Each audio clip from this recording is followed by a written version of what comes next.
Hi everyone, my name is Yunus Mirza. I'm the director of the Barzinji Institute for Global Virtual Learning here at Shenandoah University. We're really excited today to talk about what is COIL, an introduction to collaborative online international learning. We'll talk about COIL, what it is. We'll speak a little bit about the Barzinji Institute and how we got into virtual exchange in COIL. And we will then conclude talking about our fall workshop that we're offering, where Elena will be facilitating most of it. So with that, let's go ahead and begin. Elena, who is our academic COIL coordinator, she'll present a little bit about what is COIL, and then I'll take it over from there to speak about my personal experiences and how Shenandoah got into this virtual exchange place. All right, Elena.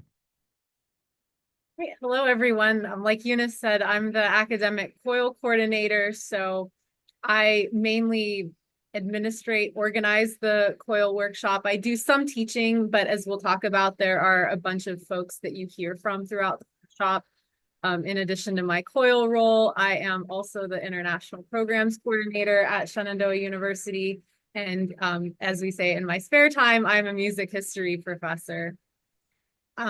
You may all have different backgrounds or experiences with COIL, but we thought it would be helpful to just start with the very basics. So some of this might not be news to you, but for others who have no idea what COIL is, we thought it would be good to start this off with a definition of COIL. So this is a virtual exchange activity. It brings students and professors together from usually different countries, although there could technically be some domestic in-country COIL activities. And so with COIL, you combine two different classrooms. So students get a global experience without having to travel. So in no way is this a substitute for studying abroad and physical travel. In fact, we've seen a lot of instances where COIL instigates or inspires students and faculty to travel the world. But in cases where people cannot travel for various reasons, they can still get this global international experience through working together with their classrooms. So professors, again, usually from different countries, will partner and design an experience for their class, like integrate this as part of their class. And they learn about the material in the class. So if this is a nursing class, there will be some sort of component where students will learn about nursing as part of the COIL exchange, but then there's also this cross-cultural, intercultural learning component as well. Next slide.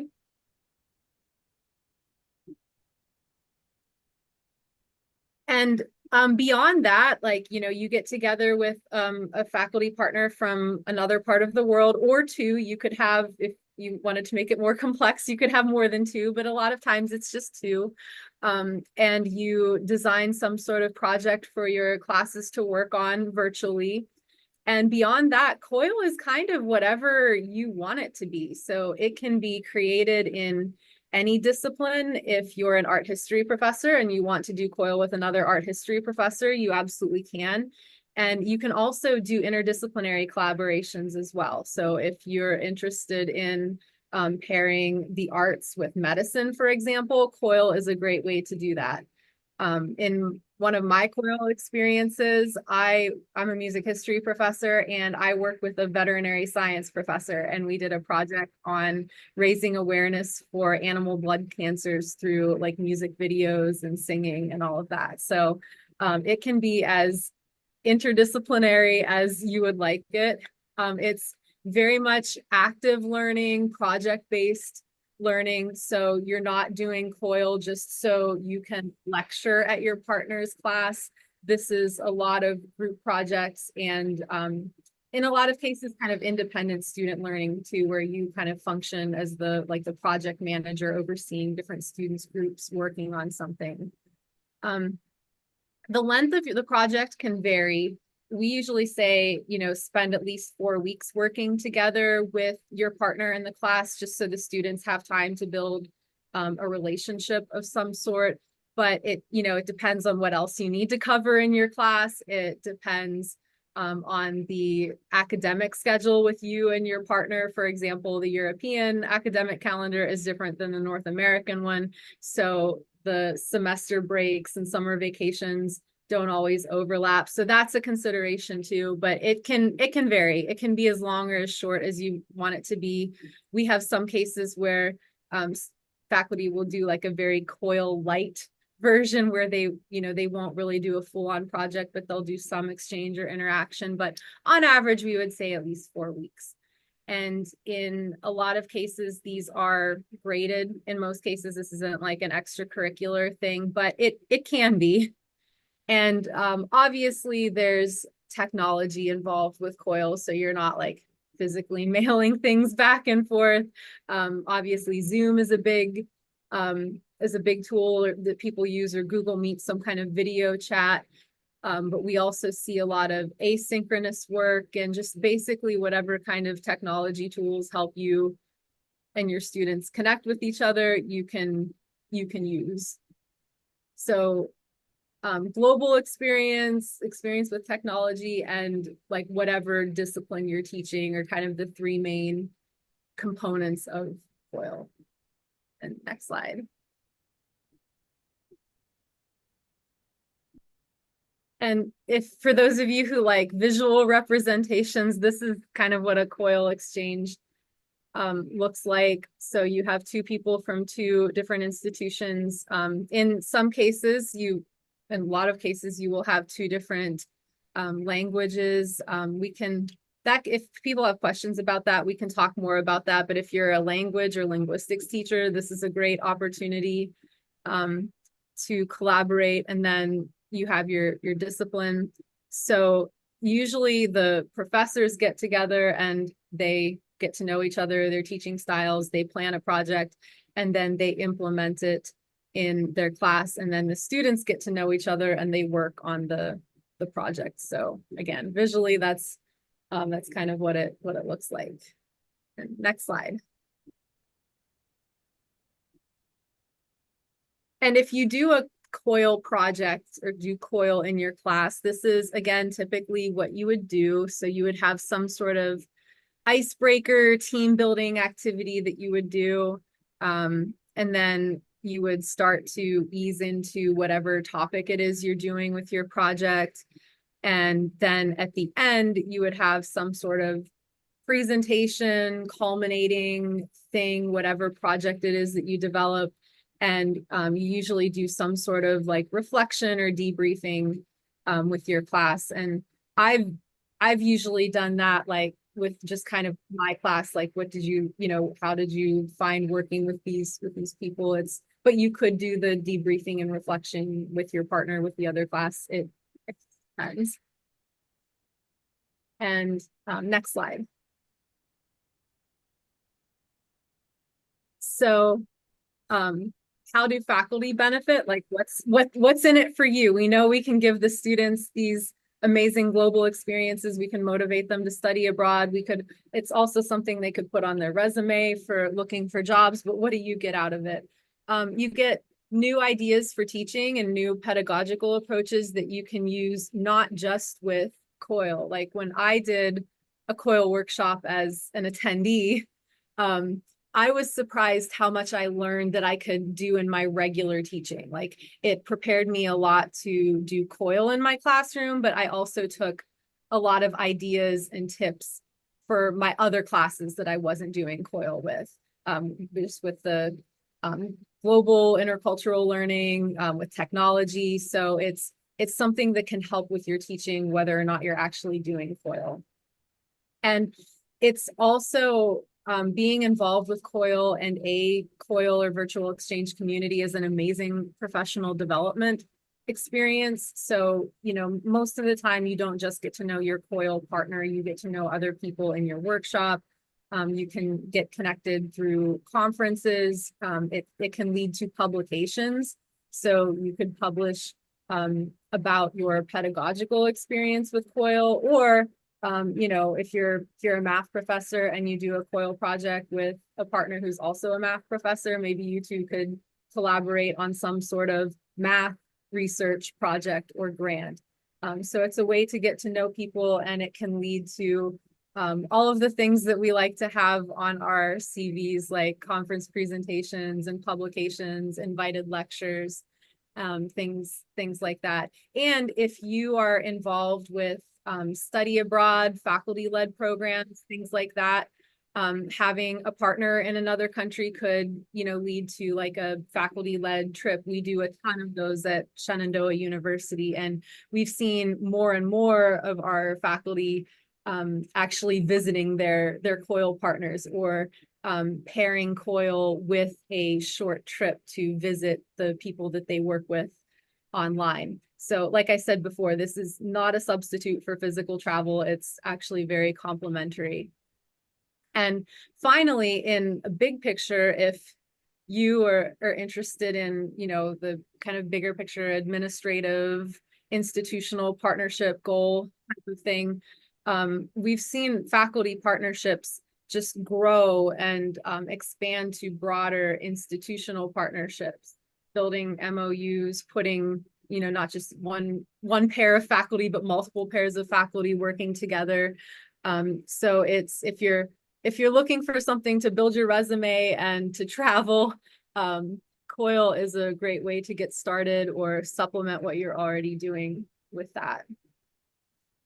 And that was my short introduction to COIL and what the students can get out of it, what the faculty can get out of it. So now Eunice will talk a little bit more about his experience with COIL and how Shenandoah kind of came to being this COIL community or COIL hub. All right, great. Thanks so much, Elena. I really appreciate your presentation. And Elena was actually someone who went through a COIL workshop, and then she continued to be in the international space, and then she implemented COIL, and now is one of our facilitator for our COIL workshops. I'm really happy to see her growth and development and leadership on our campus.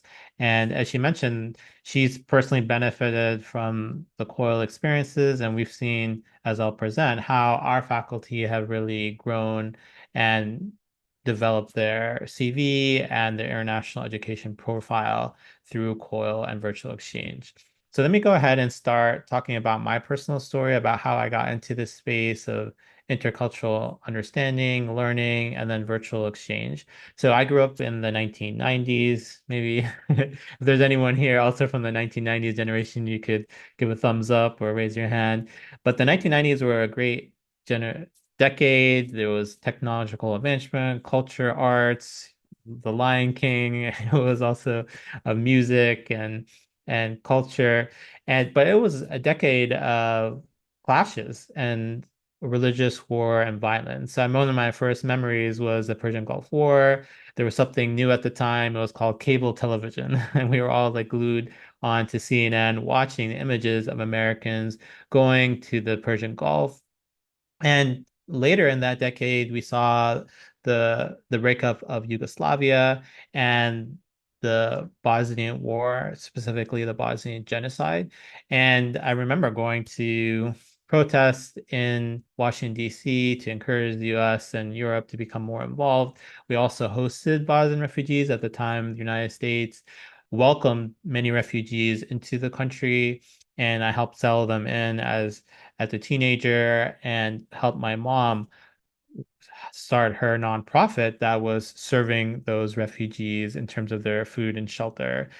Of course, 9/11 happened in 2001, and I was a sophomore in college at the time studying international relations in Washington, D.C. I was actually taking Arabic when a fellow student came in and mentioned that we've been attacked. And we were all startled, shocked. We ended up leaving our classrooms, trying to go home. As you can imagine, Washington, D.C. at the time was very crowded and people were in a state of panic, but eventually we're able to go back home. So personally, I am part of this 90s generation, and I went to school during 9/11.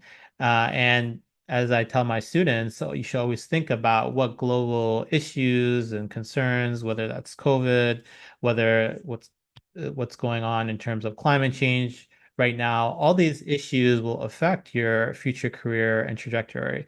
And that 90s and 2000s decade was really influential for me in thinking about how we can live in a more peaceful and just world and avoiding a clash of civilizations model. I graduated in 2012 from Georgetown University, and eventually I found my way to Shenandoah University, where I became Director of Global Virtual Learning. So let me speak now about how Shenandoah University has gotten into this space and how we have a COIL program and now offer these workshops. So I came to Shenandoah to start directing the Barzinji project. So this was a family from originally from Iraq that came and eventually migrated to the United States. And this family had just lost their father, Jamal Barzinji, and they were trying to create something in his memory that would continue his legacy in interfaith understanding, intercultural learning, global exchange. And we frequently use this quote of him: respect for humanity is the foundation of all interaction. So he was someone that really believed in respecting every person, and he was a global personality. He actually worked in Malaysia.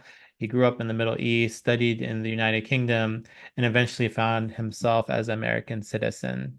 So at the time the Barzinji project started, there was a effort to build walls and ban Muslims from the United States. As many recall, there was a strong nativist tendency that we're going to prevent people from different countries to come here and study in the US or eventually become citizens. And this project was built on the premise that these people from different countries, different continents could come to the US and learn and benefit. And we as Americans could also go and benefit and learn from the world around us. We started our exchange with the University of Sarajevo and then the International Islamic University in Malaysia. We wanted to make sure we covered the world, one university in Europe and the other in Southeast Asia. And then we started in-person mobility. So we had our Bosnian and Malaysian friends come visit us here at Shenandoah. And then we actually went and visited them in Bosnia and then later on in Malaysia. We eventually came together in this colloquium to discuss what do we learn from this project. And one of the things that emerged was that we need to better use virtual exchange, COIL to enhance and deepen the relationships. As many of us know that the faculty-led trips are wonderful and traveling abroad and expanding your vision of the world is essential for us as educators, but at the same time, how do we create a sustainable relationship with our partners? And we felt that we could do that if we use virtual exchange. That yes, we're going to continue the in-person mobility, but between those opportunities, we're going to deepen those relationships with webinars, through virtual conferences, through WhatsApp communication, as well as Zoom meetings and interactions. So that's where we came to the Barzinji Institute for Global Virtual Learning, that this project emerged in an era of nativism and then eventually moved to an idea that, yes, this exchange is wonderful, but we need to use virtual means. And then COVID happened, the pandemic. And through the pandemic, we realized that in-person mobility was at the time impossible, and we needed to transition to something that was virtual and still maintain and develop those relationships. And that's where we moved to COIL. We had our initial COIL workshop during the pandemic, and since then we graduated around 6 to 7 cohorts of COIL faculty. And in our workshop, we pair our different faculty together. They learn the basics of COIL and they present to everyone a flash presentation of what they imagine their COIL project is going to look like. So we've been very successful so far in this space. Some of our COIL alumni have gone on to lead faculty-led trips. They've gone on to win grants. This is a good example of a Fulbright that one of our professors, Stacey Strobel, one with Sammy Buzzard, who's a professor in the United Kingdom. And through this grant, they're able to create podcasts, and their students interacted and talked about how there is climate change in different regions of the world. And we've even had professors present at conferences like IVAC, as well as publish together in peer-reviewed journals. Now we are very excited to launch a current initiative of ours. We're going to institutionalize virtual exchange at Shenandoah University. We recently got a Stevens grant where all of our first year students will have a virtual exchange component where they'll interact with our partners in Jordan at Yarmouk University. So the hope is that everyone who graduates from Shenandoah University will have an international experience, whether that be virtual or in person. And we're also hoping that these students who go through this first year seminar program benefit from this virtual exchange program. And then, as Elena mentioned, they'll be interested in some of our other faculty-led travel programs, as well as our spring break trips. So with that, let's turn it back to Elena, who will speak a little bit about our core workshop at Shenandoah. Yeah, thanks, Eunice. So in addition to the things that Eunice mentioned, how the Barzinji project grew into this virtual exchange community that we have here, one of the other initiatives is our COIL Workshop. So I was among the first cohort of Shenandoah faculty to do the original COIL Workshop with an outside facilitator.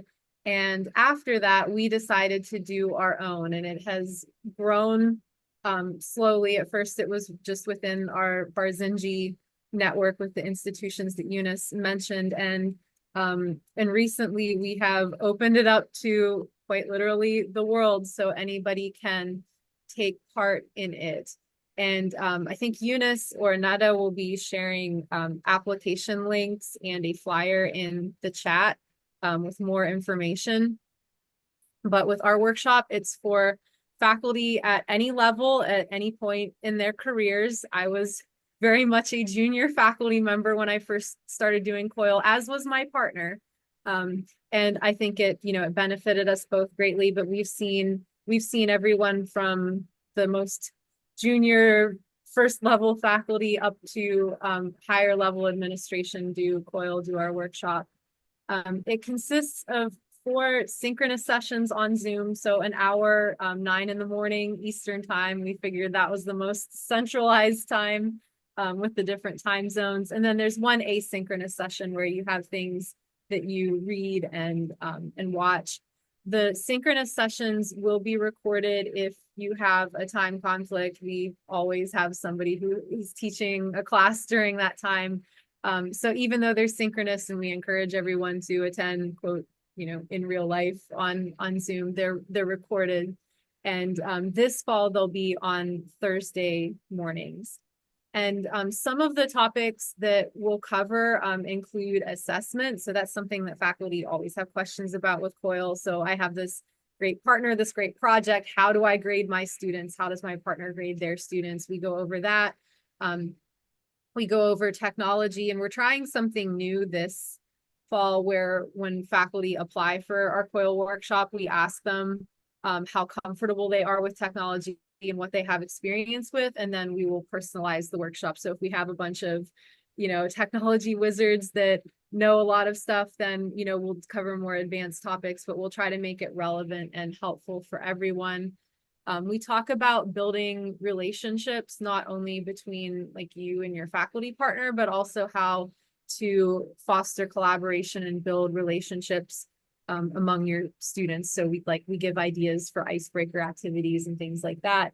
And then just like over the course of these workshop sessions, we talk about how to design a COIL module. And like I said before, COIL can largely be whatever you want it to be, but we can give you some ideas and things to think about. There's not one single way to do COIL. And finally, in terms of partnering, I think, we're at SU, we're very flexible with that. Like if you just want to come and do this workshop, by yourself, you're welcome to. If you really want to get involved in COIL and don't know where to start, you can indicate on your application if you want us to find you an international partner. And like if you're from the United States, we'll find you someone from not from the United States. And then there's also a couple of questions too about if you'd want to partner in your discipline or not. And we'll do our best to find you a partner from our networks. But if you just want to do it by yourself, like if you have a COIL partner in mind, like a friend from, I don't know, a research year abroad or something like that, you can invite your partner to do the workshop and you and your partner can do it together, or you can do it on your own. It's flexible. But if you are looking for a COIL partner to work with, we can help you out with that because as it's described, starting with our initial like Barzinji cohort of institutions, we've grown. I think we're on most continents now. We don't have any COIL partners in Antarctica yet. The penguins are having some issues using Zoom, but we do have people we know throughout the world, and we can partner you if that's something that you want. But it's not a requirement. If you just want to do this by yourself, you're more than welcome to do so.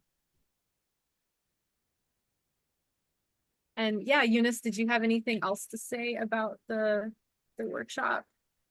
Oh, no, thanks so much, Elena, for that introduction. And once again, as Elena mentioned, I've seen so many different people benefit from COIL and Virtual Exchange. She was a junior faculty member who got involved.